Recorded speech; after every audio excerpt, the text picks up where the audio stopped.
Gracias, Bea, y gracias a todos por venir. Disculpadme la voz porque, bueno, han sido fiestas de salas. He intentado cantar lo más bajo posible, pero todo no se puede. Bueno, voy a hablar de las temidas serpientes de la zona. Voy a hablar más o menos de las que hay por aquí, ¿no? Las que podemos encontrar pues, en Barbadillo, por ejemplo, pero sí que voy a mencionar otras pues, que pueden estar en lo que es la provincia de Burgos. Entonces, bueno, para empezar, ¿alguien me sabe decir qué es una serpiente? Un reptil. Vale, ¿y qué otras características tiene? Venga, ¿no será que nos lo he dicho 80 veces?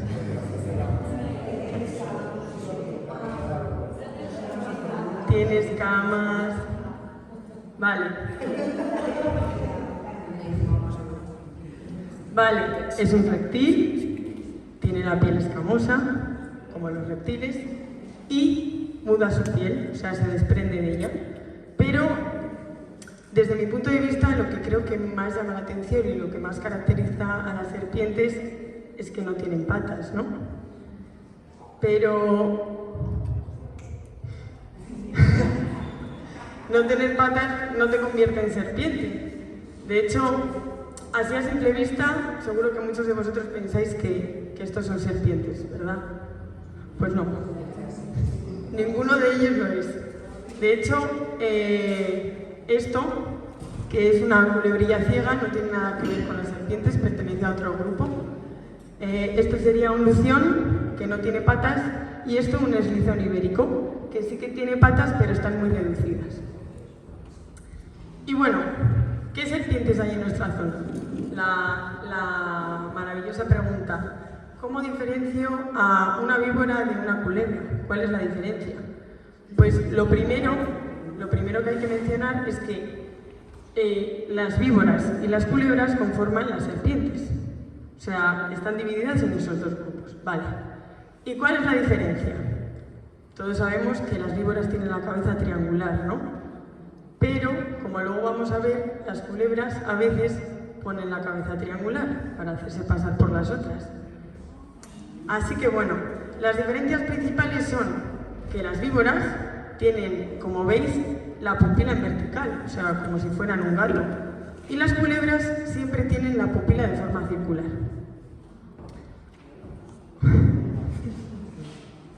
Vale, otra de las características es que las víboras tienen las escamas cefálicas, es decir, de la cabeza, muy pequeñitas. Y, sin embargo, las culebras, esas escamas son mucho más grandes, recubren más parte de la cabeza. Y bueno, como estáis viendo, sí que es verdad que el hocico de las culebras es como más romo, y las víboras, pues en ocasiones, al menos las de la península, dos de ellas, que luego veremos, tienen el hocico algo levantado. Bueno, por otra parte, las culebras pueden tener cualquier tipo de patrón, cualquier tipo de colores, y las víboras siempre tienen en la zona dorsal, es decir, en la espalda, un patrón en forma de zigzag. Eso es lo que más les diferencia. De hecho, cuando vayáis al campo, si queréis saber si es una víbora o no, no os fijéis en la cabeza triangular, ni vais a estar a mirar si la pupila es vertical o no. Lo que tenéis que fijaros es en el patrón, en ese patrón dorsal, que como veis es siempre en forma de zigzag y muy llamativo y marcado. Bueno, esto serían víboras hocicudas que son las que están en Barbadillo.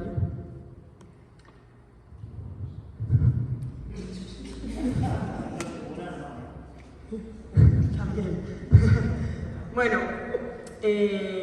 principalmente, bueno, como bien ha dicho Bea, he estudiado el máster de conservación de biodiversidad, entonces lo que quiero pretender es que por favor no se maten estos animales.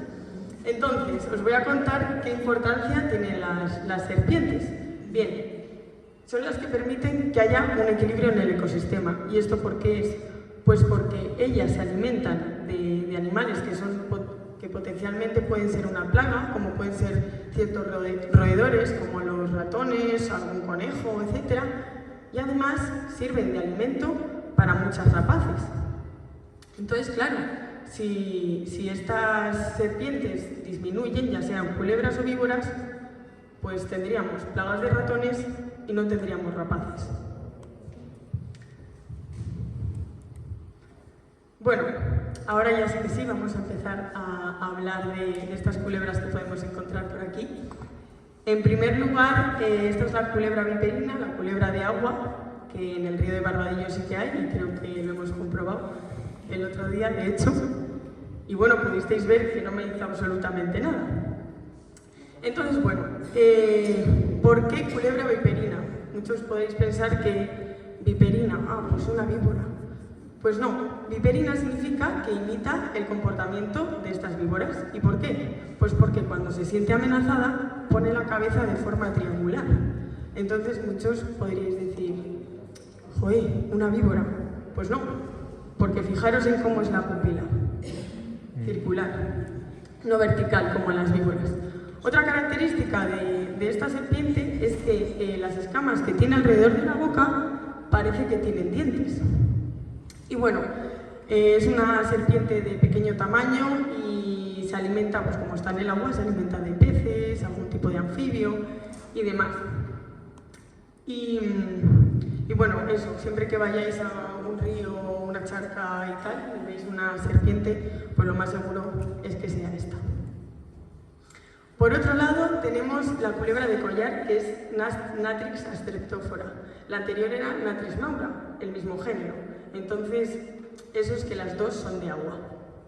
Vale, en este caso la culebra de collar es más grande que la viperina, y es que cuando es juvenil presenta un collar en el cuello y un color así como más marroncito, más apagado. Y cuando ya se convierte en adulto, el collar como que desaparece un poco y los colores pues son más verdosos, azulados. Y bueno, la verdad que esta serpiente tiene un comportamiento muy curioso cuando se siente amenazada. También puede poner la cabeza triangular, pero es que lo que hace es la tanatosis. ¿Y qué es eso? Pues hacerse la muerta. Entonces cuando se siente amenazada, se tira al suelo y se queda de esta forma, incluso puede llegar a echar sangre por la boca, y así pues dice, bueno, pues que los depredadores se piensen que estoy muerta, ¿no? Porque claro, si un depredador la ve y dice, pues está muerta, pues puede estar en proceso de descomposición y ya eso pues no le sirve para nada. Por otro lado, tenemos la culebra de escalera, que bueno, el nombre científico es Tamenis scalaris, yo os los digo todos y si os quedáis con alguno, genial. Y bueno, como veis, esto sería un juvenil de este tipo de culebra, y si veis, en la parte dorsal parece que tiene una escalera, ¿verdad? Pues cuando es juvenil los colores son más claritos y demás, y cuando ya se hace adulta, esos peldaños desaparecen y quedan solo las dos líneas que recorren todo el cuerpo. Esta culebra pues, es bastante grande, puede llegar a medir 1,50 m, y es la única culebra que existe en la península ibérica que es trepadora, o sea que se puede subir a los árboles. Así que, ¿de qué se puede alimentar? Pues de huevos y de pájaros. Pues sí, está claro. Bueno, la siguiente es la culebra lisa meridional, y también tenemos la culebra lisa europea, que es esta otra, y como veis, aparentemente son idénticas. O sea, el nombre científico se diferencia del epíteto específico, que es como el apellido del nombre, y esta es coronela austriaca y la otra es coronela girondica. Y la diferencia principal, no sé si os estáis fijando mientras se pasan las diapositivas, es que el vientre, en el caso de la culebra lisa meridional, es en forma de ajedrez, y en el caso de la culebra lisa europea es completamente liso. Estas culebras son completamente inofensivas, todas las que he mencionado antes. Sí que es verdad que si pues, las molestas, pues igual te intentan morder, pero no tienen ningún tipo de veneno. Estas culebras sí que son más pequeñitas, pues medirán unos 60 centímetros así, y se alimentan pues de reptiles, lagartijas, lagartos, pero su alimentación no es nada estricto. O sea, si se encuentran un lagarto, pues se lo comen, y si se encuentran una lagartija, pues también. Así que bueno, la siguiente es la culebra bastarda, que yo creo que igual muchos conocéis como bastardo o algo así, o la culebra de Montpellier, que yo creo, por lo que me han contado, que la gente decía que pegaba latigazos y hacía heridas, pero es que eso es completamente imposible, así que es una leyenda urbana.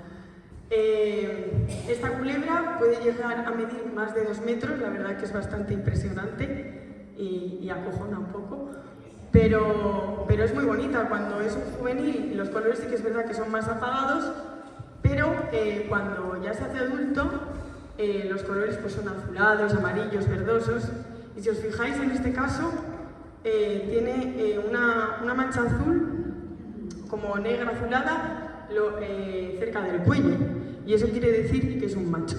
Las hembras sí que es verdad que tienen esa mancha, pero es muy difuminada. Y bueno, esta culebra sí que tiene algo de veneno, pero para los humanos, podéis estar tranquilos, es completamente inofensivo. ¿Por qué? Pues bueno, esta culebra tiene veneno porque come víboras. Entonces, claro, tiene que intentar amansarlas de alguna forma. En este caso, esta culebra tiene los dientes atrás del todo, es decir, casi en el paladar, y eso se llama que es opistoglifa, o sea, opisto atrás y eso. y claro, es como si nosotros inoculáramos el veneno con las muelas de atrás del todo. Pues cuando muerdes es prácticamente imposible que lo toque. Y entonces estas culebras inoculan el veneno cuando mastican. Entonces, a nosotros prácticamente no nos puede pasar nada y no va a ir a morderte el brazo. Y eso es de las culebras que tiene algo de veneno. Bueno, lo que también le caracteriza esa cara de un poco de mala leche es la ceja que tiene ahí encima del ojo, y que cuando reptan, o sea, cuando se desplazan, se levantan como si fuera una cobra. Ahí lo podéis ver. Bueno, lo siguiente ya son las temidas víboras. Bueno, en el caso de esta zona solo está la víbora hocicuda, la Vipera latastei, que como bien dice su nombre, pues el hocico está algo levantado, o sea que tiene unas escamas que se levantan.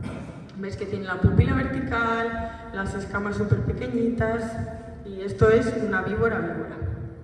Vale, las víboras, como bien he dicho, se alimentan de lo que son roedores, que bueno, es muy importante que permanezcan, que no se las mate, etcétera, pues porque al final, si hubiera muchos roedores, pues adiós cultivos y muchas otras cosas. Y bueno, en este caso, decir que las víboras tienen veneno, como todos sabemos, pero existen estudios que se ha visto. De hecho, hay un estudio de 2018 que se comprueba que solo el 50% de las mordeduras, solo el 50% de las mordeduras inocula veneno. ¿Y esto pues por qué puede ser? Pues porque nosotros al final no somos una presa para ellas. Entonces, no les merece la pena pues gastar ese veneno que lo usan pues para alimentarse.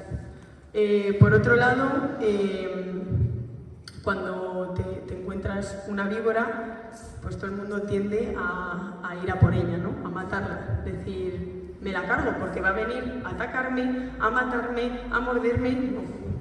No va a ir ni te va a saltar ni nada. De hecho, son bastante asustadizas. Cuando escuchan las vibraciones del pisoteo, pues o intentan huir o se quedan muy quietas. Eso pues lo aseguro. Sí que es verdad que tienen cara de mala leche, pero bueno. Por otro lado, he de decir que todas las culebras y víboras que he mencionado pues están protegidas, entonces está prohibido matarlas. Y si alguna vez os encontráis una, pues no hace falta ni que vayáis de ella ni que corráis.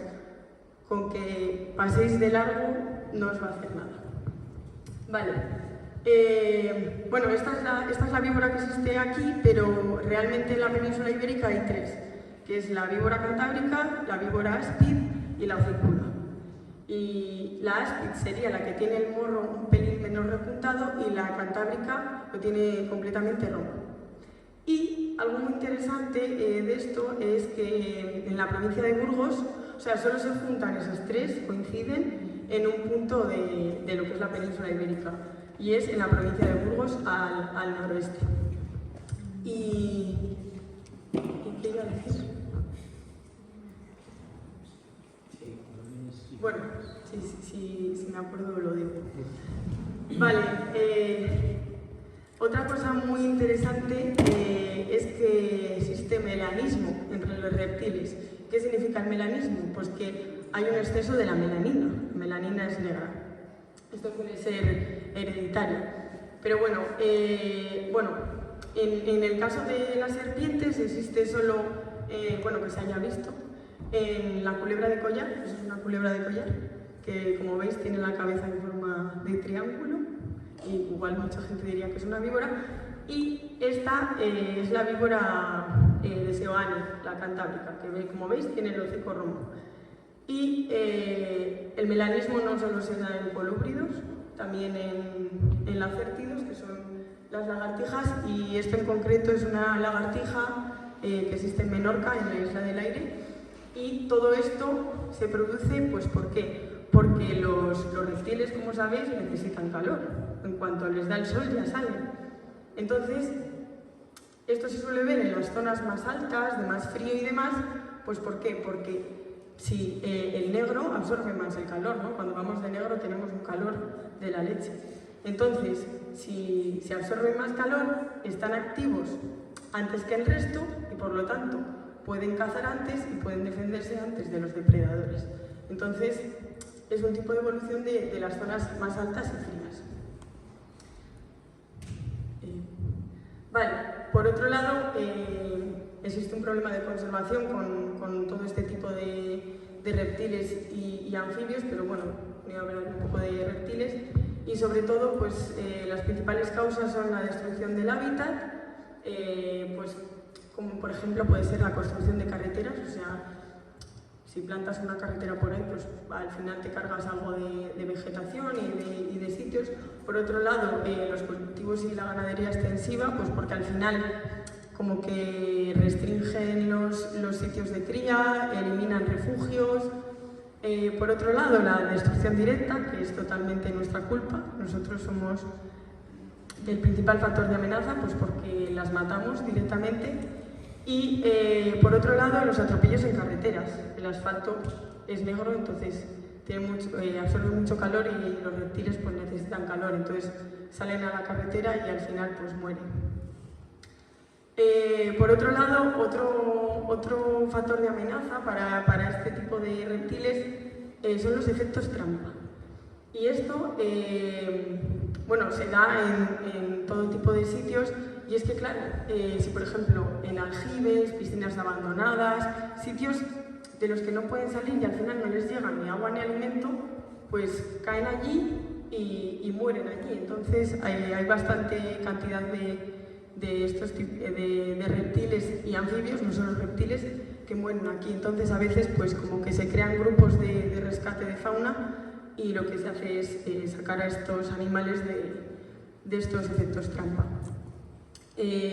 Por otro lado, quería mencionar que existe el proyecto SAFE, que es Stop de Atropellos de Fauna en España, y en lo que consiste es que mediante ciencia ciudadana, es decir, que todos podamos participar en ello, entremos en una aplicación y si tú vas por la carretera y ves que ha habido un atropello de fauna, no solo reptiles, también pueden ser anfibios, aves, algún tipo de mamífero, pues podamos apuntarlo y entonces sacar a la luz esas cifras de atropellos que al final son importantes porque la gente no tiene en cuenta que si tú ves una culebra por la carretera es que vas a por ella, porque eso ya lo sé yo.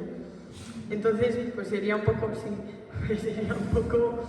evitar eso y como darle más importancia. Como bien he dicho, no solo hay atropello de anfibios y reptiles, sino también de mamíferos e incluso de aves.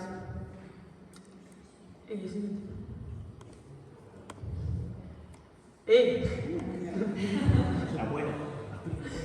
Por otro lado, quiero destacar la importancia de la divulgación y de la educación ambiental en todo este tipo de cosas, no solo con las serpientes, sino a nivel de medio ambiente. Quiero reivindicar que la educación ambiental se debería implantar a cualquier nivel educativo, porque hay que empezar de cero, no solo con esto, no solo con charlas y demás, y para conservar al final nuestro planeta y todo el medio ambiente del que nosotros nos sustentamos, pues necesitamos cuidarlo. Entonces a veces hay ignorancia, entonces no se hacen las cosas de la manera correcta. Entonces, pues nada, que yo tengo, es un poco de promoción esto, pero la mayoría pues me conocéis, así que tengo un Instagram en el que pues hago fotos de fauna, normalmente son reptiles y anfibios, y bueno, pues cuento un poco cómo son, dónde viven, cómo se alimentan y demás, un poco de información a mayores. Y bueno, quería agradecer pues a la Asociación de Amigos de Barbadillo, que siempre están haciendo cosas porque el pueblo sea más cultural y más dinámico y tenga fiestas. Y eso, y que muchas gracias por venir, porque es muy importante que la gente se interese por estas cosas un poco olvidadas y de frikis. Así que nada, muchas gracias.